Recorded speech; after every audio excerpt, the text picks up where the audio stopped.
بسم اللہ الرحمن الرحیم۔ السلام علیکم۔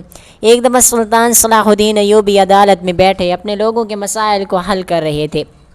لوگ کافی زیادہ تعداد میں اس دن دربار میں موجود تھے۔ اچانک ایک کمہار روتا ہوا اونچی آواز میں سلطان کو مخاطب کرنے لگا کہ سلطان معظم، میں برباد ہو گیا ہوں، میری دنیا لٹ گئی ہے، میری مدد کریں۔ سلطان نے جب اس شخص کی آواز سنی تو اسے اپنے قریب کیا اور کہا کہ تمہارے ساتھ ایسا کون سا معاملہ ہو گیا ہے کہ تم اس قدر زار و قطار رو رہے ہو؟ اس شخص نے کہا کہ 3 دن ہو چکے ہیں، میری والدہ نہیں مل رہی۔ سلطان نے کہا کہ تمہاری والدہ کو کیا ہوا تھا، ساری بات بتاؤ۔ تو اس شخص نے کہا کہ 3 دن پہلے میری والدہ میری بیوی سے یہ کہہ کر گھر سے نکلی تھی کہ وہ میرے ایک عزیز کے گھر سے بکری کا دودھ لینے گئی تھی، لیکن اس کے بعد گھر واپس نہیں لوٹی۔ سلطان معظم، میں پیشے کے اعتبار سے کمہار ہوں اور صبح گھر سے نکلتا ہوں اور شام کو گھر واپس لوٹتا ہوں۔ جب میں شام کو واپس لوٹا تو میں نے اپنی والدہ کو پورے گھر میں ڈھونڈا، وہ مجھے نظر نہ آئی۔ تو میں نے اپنی بیوی سے پوچھا تو وہ میری بیوی نے مجھ سے کہا کہ تمہاری والدہ کچھ دیر پہلے ہی بکری کا دودھ لینے گئی ہیں۔ مجھے کچھ سکون ملا۔ پھر میں نے کھانا کھایا۔ کھانا کھانے کے بعد کافی وقت گزر گیا، میری والدہ گھر نہ آئیں۔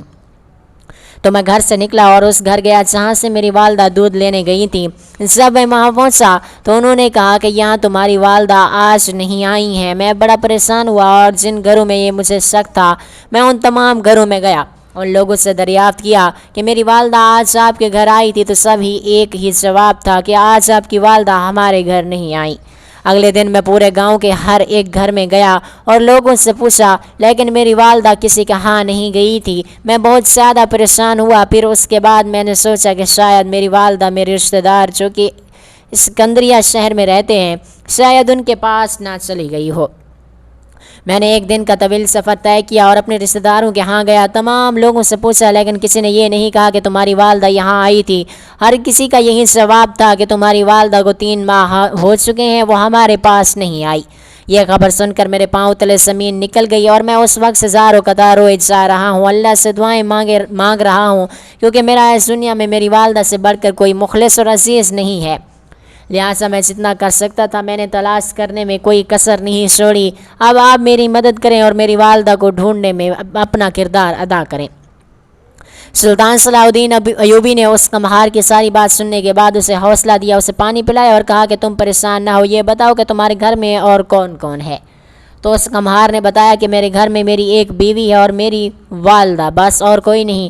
سلطان نے پوچھا کہ تمہاری شادی کو کتنا عرصہ ہو گیا ہے؟ تو اس نے کہا کہ میری شادی کو تقریباً 1 سال گزر چکا ہے۔ سلطان نے پوچھا کہ تمہاری بیوی کیسی ہے؟ اس نے کہا کہ وہ بہت ہی نیک سیرت ہے، نمازی، پرہیزگار ہے اور وہ میری والدہ کا بہت خیال رکھتی تھی اور مجھ سے بھی بہت پیار کرتی ہے۔ سلطان نے کہا کیا تمہیں نہیں لگتا کہ تمہاری بیوی کوئی ایسی ویسی حرکت کر سکتی ہے؟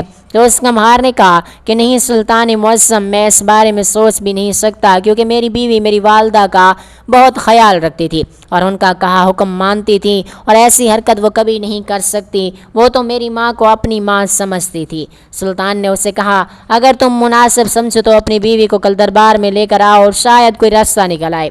تو اس شخص نے کہا کہ سلطان معظم، مجھے اپنی بیوی پر پورا بھروسہ ہے، پورا یقین ہے، لہٰذا میری بیوی خود بہت زیادہ پریشان ہے اور وہ رو رہی تھی۔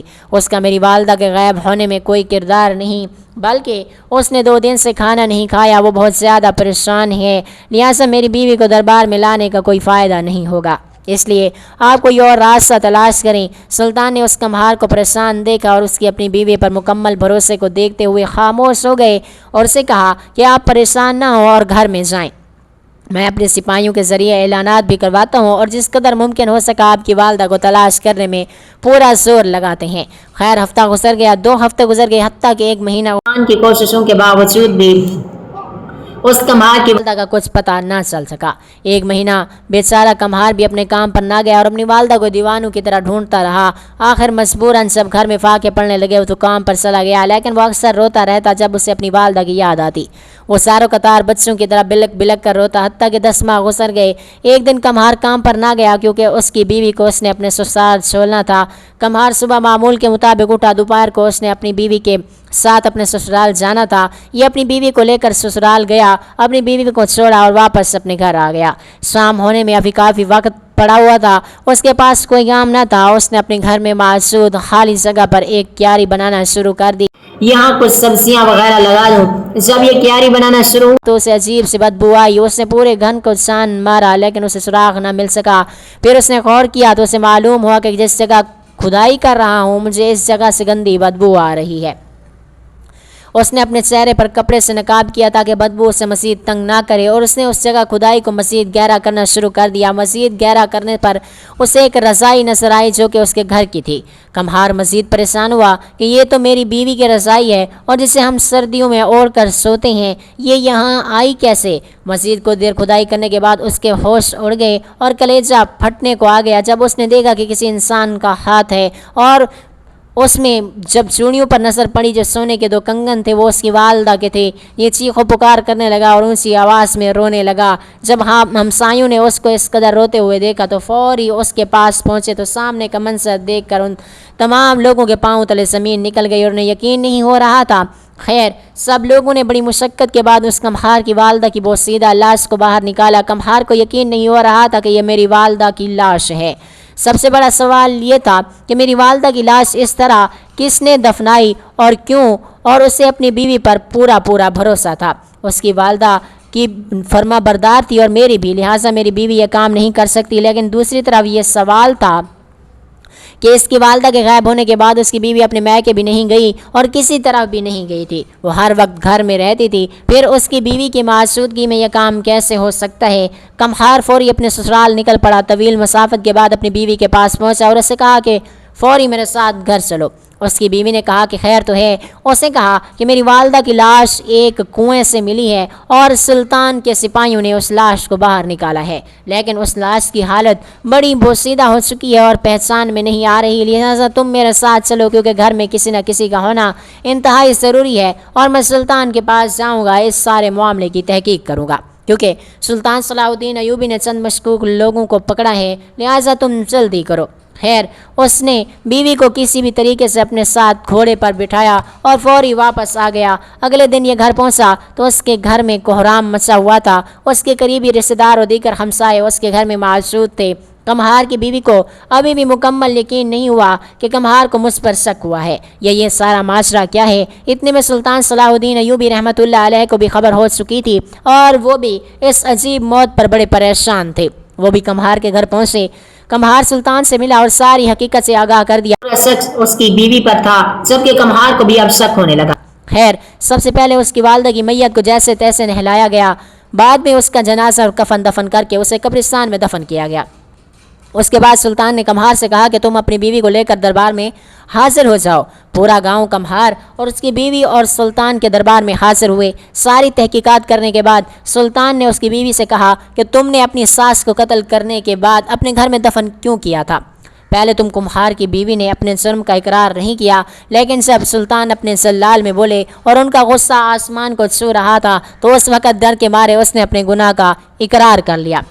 کمہار فوری غصے سے اپنی بیوی کو مارنے کی جانب پلٹا تو سپاہیوں نے اسے پکڑ لیا۔ کمہار نے اس سے پوچھا کہ تم نے میری والدہ کو کیوں مارا؟ اس نے تمہارا کیا بگاڑا تھا؟ بظاہر تو تم اس کے ساتھ اتنا پیار اور خلوص سے پیش آتی تھی، جب میں گھر آتا تھا تو تم نے اس کی اتنی خدمت کرتی تھی کہ صبح مجھے ناشتہ دینے سے پہلے اس کو ناشتہ کرواتی تھی، تو پھر یہ حرکت تو نے کیوں کی؟ میری ماں نے تمہارا کیا بگاڑا تھا؟ سلطان نے کمہار کو حوصلہ دیا، اسے اپنے پاس بٹھایا کہ تم خاموش رہو۔ پھر سلطان نے ایک ایک سوال اس کی بیوی سے پوچھا۔ اس کی بیوی نے بتایا کہ اس کی والدہ ہر وقت میرے ہر کام میں نوک جھوک کرتی رہتی تھی، اپنے شوہر کے سامنے مجبوراً مجھے خاموش رہنا پڑتا تھا اور اس کی ہر بات میں سر ہلانا پڑتا تھا اور اس کی ہر بات کی تائید کرنی پڑتی تھی۔ ایک دن دوپہر میں شدید گرمی میں نے اسے کڑھاتی دھوپ میں کھانا بنا کر دیا تو اس نے کھانا کھانے سے انکار کر دیا اور کہا کہ اتنا بدمزہ کھانا بنایا ہے کہ اسے توکتے بھی نہ کھائیں۔ گرمی سے پہلے ہی بہت زیادہ ابل چکی تھی اور اس کی والدہ کی یہ بات سن کر مجھے تیس آ گئی۔ میں نے غصے سے اپنا دوپٹہ اتارا اور اپنی ساس کے گلے میں ڈال کر کھینچ ڈالا۔ وہ فوری مر گئی۔ جب وہ مر گئی تو مجھے افسوس ہوا اور مجھے سمجھ نہیں آ رہی تھی کہ میں اسے کہاں دفن کروں، کیونکہ گھر سے باہر میں نکل نہیں سکتی تھی اور اتنی بڑی لاش کو اٹھا کر جانا میرے لیے ناممکن تھا۔ پھر میں نے اپنے گھر کے صحن میں ایک بیکار سی جگہ پر گڑھا کھودا اور اس کے اندر اپنی ساس کی لاش کو رکھ کر اوپر سردیوں والی رضائی کر دی اور اوپر مٹی ڈال کر اس کو برابر کر کے اوپر کچھ سامان رکھ دیا۔ جب رات کو میرے شوہر آیا تو میں نے اسے کہا کہ وہ بکری کا دودھ لینے گئی ہوئی ہیں۔ میرے شوہر کی طبیعت کافی نڈھال رہنے لگی، جس وجہ سے میں اپنے میکے بھی نہیں جا سکی، اور اب تقریباً 8-10 ماہ بعد میں 4 دن پہلے اپنے میکے گئی تھی، لیکن میرے شوہر نے مجھے جھوٹ بول کر واپس گھر بلایا، کیونکہ اسے معلوم تھا اگر میں یہ کہوں گا کہ گھر سے لاش نکلی ہے تو میری بیوی میرے ساتھ واپس نہیں آئے گی یا شاید مجھے کوئی نقصان نہ پہنچائے، اس لیے اس نے مجھے کہا کہ سلطان کے سپاہیوں نے کنویں سے لاش برآمد کی ہے، جبکہ اس کی شناخت ممکن نہیں، اور مجھے لگتا ہے کہ وہ میری والدہ کی لاش ہے، اس لیے میں فوری اس کے ساتھ چل آئی۔ قصہ مختصر یہ کہ ساری بات سننے کے بعد سلطان نے اسے عمر قید کی سزا سنا دی اور کہا کہ تم اپنی ساس پر بہت زیادہ ظلم کیا ہے، اس کی سزا جس قدر ممکن ہوئی تجھے دنیا میں ملے گی، لیکن آخرت میں تجھے اپنی اس کیے گئے عمل کی بڑی ہی سخت سزا اور کڑی سزا ملے گی۔ اگر تمہیں تمہاری ساس سے کوئی شکایت تھی تو تم اپنے شوہر سے کہتی، ہم سے آ کر کہتی، یہ اتنی بڑی شکایت نہیں تھی کہ تم تیس میں آ کر اسے قتل کر دیتی۔ کمہار نے فوری تپش میں آ کر اپنی بیوی کو طلاق دے دی اور گھر واپس لوٹ گیا، کیونکہ اسے معلوم ہو گیا تھا کہ میری بیوی اپنے کیے گئے ہر عمل کی سزا پا چکی ہے، اب وہ ساری زندگی زندان میں قید رہ کر گزارے گی اور تڑپ تڑپ کر اس دنیا سے چلی جائے گی۔ اب ساری زندگی جیسے ہی میں اپنی ماں کی جدائی میں تڑپوں گا، بالکل ویسے ہی یہ بدبخت عورت بھی تڑپتی رہے گی۔ اگلے دن اس میں ایک مشہور حکیم خانہ موجود تھا جو کہ سلطان صلاح الدین ایوبی رحمۃ اللہ علیہ کے دور میں بنایا گیا تھا۔ وہ دواخانہ حکیم عبدالجلیل کا تھا۔ حکیم عبدالجلیل بہت ہی عقل مند، نیک اور دانا حکیم تھا۔ اس کی دانائی کو دیکھ کر لوگ بڑے بڑے بادشاہ، شہزادیاں، ملکائیں اس کے پاس علاج کرانے کے لیے آتی تھیں۔ اس حکیم صاحب کی یہ خاصیت تھی کہ وہ کسی بھی بادشاہ کے حکم پر محل میں جا کر علاج نہیں کرتا تھا۔ اس کا خیال تھا کہ میرے شفا خانے میں جو شفا ملتی ہے وہ کسی محل میں نہیں ملتی۔ اس کا یہ خیال تھا کہ بڑے بڑے محلوں اور قلعوں کی دیواروں کے نیچے بہت سے معصوم بے گناہ لوگوں کا خون بہا ہوتا ہے، اس لیے میں ایسی جگہوں پر علاج نہیں کرتا، کیونکہ حکیم عبدالجلیل کا علاج دوا سے زیادہ حکمت سے ہوتا تھا، اور حکیم صاحب اپنی حکمت کی وجہ سے بہت مشہور تھا۔ ایک دفعہ سلطان صلاح الدین ایوبی کے ایک بیٹے کی طبیعت بہت زیادہ ناساز ہو گئی۔ حکیم عبدالجلیل کو پیغام بھجوایا گیا کہ آپ محل میں تشریف لائیں اور سلطان کے بیٹے کا علاج کریں، تو اس نے صاف انکار کر دیا اور کہا کہ میں کسی بھی سلطان کے محل میں جا کر علاج نہیں کرتا، جس کسی نے بھی علاج کروانا ہے وہ میرے دواخانے پر تشریف لائے، کیونکہ میرا ماننا ہے میرے ہاتھ سے زیادہ میری اس جگہ میں شفا رکھی ہے۔ جب سلطان کو یہ پیغام ملا تو سلطان بغیر برا منائے اپنے بیٹے اور ایک وزیر کو ساتھ لیا اس حکیم عبدالجلیل کے پاس تشریف لائے، اور اس حکیم سے علاج کے بعد سلطان کا بیٹا بالکل تندرست ہو گیا۔ اس کی شہرت اور اس کی زیادہ اور بھی بڑھ گئی تھی۔ روایت میں ملتا ہے کہ اس حکیم صاحب کے دواخانے میں تقریباً 20 خواتین کام کرتی تھیں جو صرف مریضوں کی دیکھ بھال کرتی تھیں اور زنانہ مسائل کا حکیم صاحب کے مشورے اور دوا کے مطابق علاج کرتی تھیں، اور کوئی اگر ایسی خاتون آ جائے جو حمل سے ہو تو وہ اس کے بچے کو جنم دیتی تھیں، کیونکہ حکیم صاحب اس کام کے لیے ان عورتوں کو حکم دیتا تھا، عورتوں خود ہاتھ نہ لگاتا۔ یہ بھی اس کی وجہ شہرت میں شامل تھا کہ نہ صرف مسلمان بلکہ عیسائی، یہودی، کسی بھی مذہب سے تعلق رکھنے والے مریض آتے تو حکیم ان سب کا نیک نیتی سے علاج کرتے اور اللہ تبارک و تعالیٰ انہیں شفا عطا کرتا۔ ایک دفعہ یوں ہوا کہ ایک ہی وقت میں حکیم صاحب کے دواخانے میں 2 عورتیں لائی گئیں جن کے بچوں کی پیدائش ہونے والی تھی۔ ہوا کچھ یوں کہ ایسے ہی کمرے کے اندر دونوں بچوں کی پیدائش ہونے لگی، اور حکیم عبدالجلیل کے تربیت یافتہ لڑکیوں نے بھی بہت ہی اچھے طریقے سے بچے کی پیدائش کی اور ان کو ایک ساتھ رکھ دیا۔ جب حکیم عبدالجلیل کی لڑکیوں نے اپنے تمام کام مکمل کر لیے تو جب وہ دونوں ان بچوں کو اٹھانے کے لیے آئیں تو وہ آپس میں کشمکش کا شکار ہو گئیں کہ ان دونوں میں سے کس کا بچہ کس عورت کا ہے۔ ان دونوں عورتوں میں سے ایک عورت یہودی تھی اور دوسری عورت مسلمان تھی۔ اب دونوں نامولود بچے تھے، شکل سے معلوم نہیں ہوتا تھا ان میں سے کسی کی ماں کون سی ہے۔ جب یہ بات قاضی حکیم عبدالجلیل کے پاس پہنچی تو فوراً کمرے کے اندر آیا۔ پردہ کرنے کے بعد اس نے دونوں بچوں کو دیکھا اور عورتوں کو دیکھا، لیکن وہ بڑا حیران و پریشان ہوا کیونکہ اسے بالکل بھی سمجھ نہیں آ رہی تھی کہ ان میں سے کون سا بچہ کس عورت کا ہے۔ وہ بہت دانا اور تجربے کار حکیم تھا، لیکن اس کام میں حکیم عبدالجلیل کا دماغ بالکل کام نہیں کر رہا تھا۔ حکیم صاحب بے بنیاد فیصلے بھی نہیں دے سکتا تھا کہ کون سا بچہ کس عورت کا ہے، چونکہ ایک عورت یہودی تھی اور ایک عورت مسلمان تھی، اور حکیم صاحب نہیں چاہتا تھا کہ کہیں غلطی سے ایک یہودی کے گھر ایک مسلمان بچے کی پرورش ہو، اور اگر ایسا ہو گیا تو میں بروز محشر اپنے رب کو کیا جواب دوں گا؟ میں نے ایک مسلمان کے بچے کو اپنے ہاتھوں سے یہودی بنا دیا۔ یہ سوچ کر حکیم صاحب بڑا پریشان ہو گیا اور اس کے حواس کھونے لگے۔ حکیم صاحب ان دونوں عورتوں سے مخاطب ہوا اور کہا کہ بتاؤ ان دونوں بچوں میں سے کیا تم یہ پہچان سکتی ہو کہ تمہارا بچہ کون سا ہے؟ تو دونوں عورتوں اپنے بچوں کو پہچاننے میں ناکام رہیں، کیونکہ دونوں بچوں کی پیدائش ایک ہی وقت میں ہوئی تھی، لہٰذا ان کو پہچاننا مشکل ہو گیا تھا۔ یہ بات بڑی تیزی سے نو بیاں ہو گئی، گاؤں میں پھیل گئی کہ حکیم عبدالجلیل کے دواخانے میں دو ماؤں کے بچے آپس میں مکس ہو گئے ہیں اور ان کی شناخت کرنا مشکل ہو گیا ہے۔ تو ایک بزرگ حکیم عبدالجلیل کے پاس آیا اور کہا کہ میں جانتا ہوں کہ تمہارے اس مسئلے کا حل کون کر سکتا ہے۔ یہ سن کر حکیم عبدالجلیل نے کہا کہ بتاؤ بزرگ، میرے مسئلے کا حل کون نکال سکتا ہے؟ تو اس نے کہا کہ تم سیدھا سلطان صلاح الدین ایوبی رحمۃ اللہ علیہ کے شاہی حکیم کے پاس جاؤ۔ وہ سلطان صلاح الدین ایوبی رحمۃ اللہ علیہ کی طرح عقل مند اور دور اندیش انسان ہے، اور وہیں تمہیں اس مسئلے کا حل نکال کر دے گا۔ حکیم صاحب نے دونوں عورتوں دونوں بچوں کو گھوڑی پر تیار کر کے منزل کی طرف روانہ ہو گئے۔ چند دنوں کے بعد وہ سلطان صلاح الدین ایوبی رحمۃ اللہ علیہ کے دربار میں حاضر ہو گئے۔ سپاہیوں نے بتایا کہ آج آپ کے دروازے پر مصر کے مشہور گاؤں کا ایک مشہور حکیم، جس کا نام سن کر بڑے بڑے حکیم ان کے ادب میں کھڑے ہو جاتے ہیں، آج وہ آپ کے دروازے پر تشریف لائے ہیں۔ سلطان صلاح الدین ایوبی رحمۃ اللہ علیہ حکیم عبدالجلیل کے بارے میں پہلے سے ہی جانتے تھے۔ آپ نے حکم دیا کہ ان کو اندر آنے کی اجازت دے دی جائے۔ عبدالجلیل سلطان صلاح الدین ایوبی رحمۃ اللہ علیہ کے سامنے پیش ہوا، اور آتے ہی اس نے سلطان صلاح الدین ایوبی رحمۃ اللہ علیہ کو ساری داستان بیان کی اور کہا کہ مجھے آج آپ کی شاہی حکیم کی حکمت کی ضرورت پڑ گئی، کیونکہ میں نہیں چاہتا کہ میرے ہاتھ سے ایسی ناانصافی ہو جائے کہ جس کا میں مداوع ساری زندگی نہ کر سکوں۔ یہ سن کر سلطان صلاح الدین ایوبی رحمۃ اللہ علیہ نے اپنے شاہی حکیم کو بلایا، تو ساری حقیقت سننے کے بعد شاہی حکیم نے کہا کہ سلطان معظم، اس بارے میں آپ ہی میری رہنمائی کریں، میری سمجھ میں کچھ نہیں آ رہا۔ یہ سن کر وہ یہودی عورت بولی، سلطان معظم، مسلمان کہتے ہیں کہ ہمارا قرآن تو حکمت سے بھرا ہوا ہے، آج اپنے قرآن کی مدد سے ہی اس مسئلے کا حل نکال کر دکھائیں، ہمیں بھی تو پتہ چلے کہ مسلمانوں کی بات میں کتنی سچائی اور اصلیت ہوتی ہے۔ سلطان صلاح الدین ایوبی رحمۃ اللہ علیہ کا حکیم بہت بڑا دانا اور عقل مند انسان تھا، اور اس کی عقل مندی کی وجہ سے وہ سلطان کا حکیم تھا، لیکن مسئلہ کافی گمبھیر تھا، لہٰذا وہ بھی پریشان ہوا۔ تو اس نے سلطان صلاح الدین ایوبی رحمۃ اللہ علیہ کو کہا کہ آپ میری رہنمائی کریں، پھر میں اس مسئلے کا حل نکال لوں گا۔ تو یہ سن کر سلطان صلاح الدین ایوبی رحمۃ اللہ علیہ نے کہا کہ میں حکمت کے بارے میں زیادہ تو نہیں جانتا، لہٰذا میں قرآن کے حوالے سے آپ کی رہنمائی ضرور کر سکتا ہوں۔ پھر سلطان صلاح الدین ایوبی رحمۃ اللہ علیہ نے قرآن مجید کی آیت پڑھی، ترجمہ: بے شک عورتوں کا حصہ مردوں کے 2 حصوں کے برابر ہے۔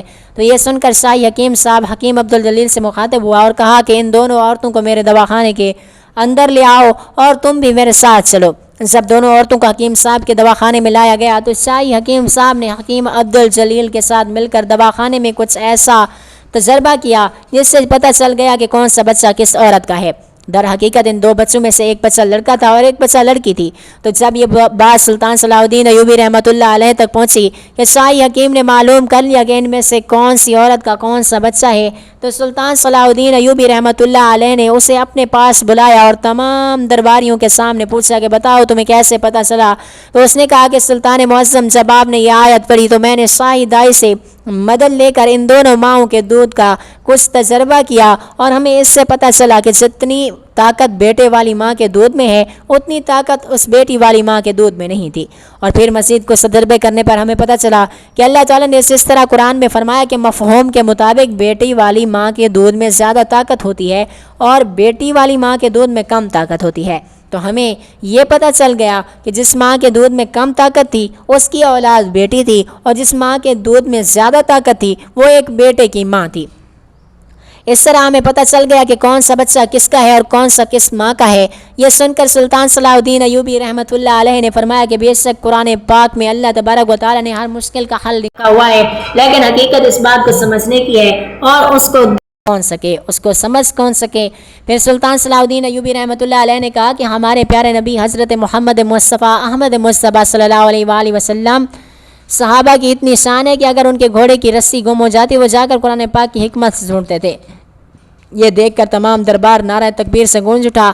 حکیم عبدالجلیل سلطان صلاح الدین ایوبی رحمۃ اللہ علیہ کا شکریہ ادا کر کے وہاں سے رخصت ہو گیا، اور وہ دونوں مائیں بھی سلطان صلاح الدین ایوبی رحمۃ اللہ علیہ کی دعائیں دیتی چلی گئیں، اور یہودی عورت اسی وقت سلطان صلاح الدین ایوبی رحمۃ اللہ علیہ سے کلمہ پڑھ کر مسلمان ہو چکی، کیونکہ یہودی عورت دیکھ چکی تھی کہ اتنے بڑے مسئلے کا حل جس کا بڑے بڑے حکیم حل نہیں نکال سکے، قرآن کے 3 لفظوں نے اس کا حل نکال دیا۔ تو اس لیے یہ کوئی عام کتاب نہیں، یہ حکمت سے بھری کتاب ہے اور کسی عام بندے کے لیے لکھی ہوئی نہیں ہے۔ اور اسی وجہ سے وہ سلطان صلاح الدین ایوبی رحمۃ اللہ علیہ سے کلمہ پڑھ کر مسلمان ہو گئیں۔ قرآن پاک اللہ تعالیٰ کی طرف سے مسلمانوں کے لیے ایک ایسا نایاب تحفہ ہے، جو اس تحفے کے اندر چھپی ہوئی قیمتی چیزوں کو دیکھ سکے تو اس نے سمجھو دنیا کو فتح کر لیا۔ ناظرین، آپ لوگوں سے گزارش ہے کہ ہمارے اس معلوماتی چینل کو لازمی سبسکرائب کر لیجیے گا۔ اللہ تعالیٰ آپ کو اپنی حفظ و امان میں رکھے، آمین ثم آمین یا رب العالمین۔